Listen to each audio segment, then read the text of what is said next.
Well, let me tell you that along the way I learned some very interesting things that I didn't know, even majoring in history here at Seattle Pacific and minoring in political science. For example, I didn't realize how significant the Arab and Jewish cultures were in South America. I got off the plane in Lima one day.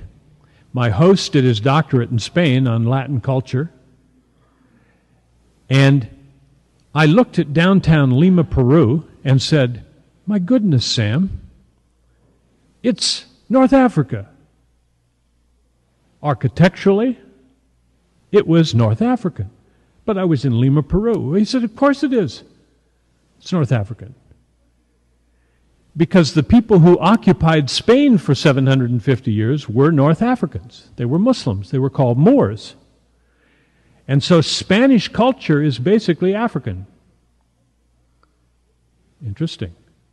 And 20% of Spanish language, he said. And this is Samuel Escobar, a well-known evangelical scholar. His PhD from Barcelona is on this subject.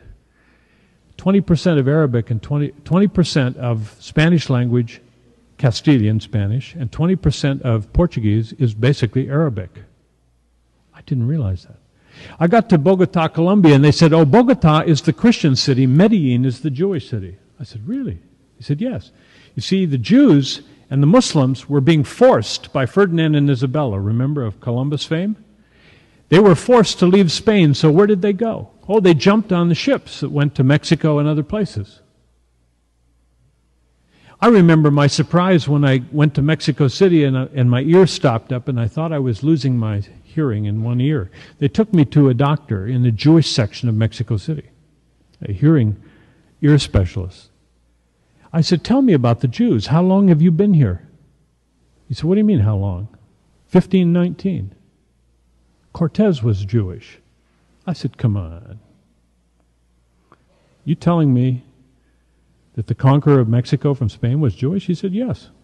He said, "You see, what happened was when the Inquisition came, many Jews were forced to change their Jewish names to Christian names. But he said most of them took ES, EZ, and ZA endings." I started thinking of all the Spanish people I know in Chicago, since I've started a half a dozen Spanish churches in 1974, Seminario Biblico Hispano. I began to, Cortez, okay, Carranza. All of a sudden I realized all over Latin America we have the remnants of Arab and Jewish culture.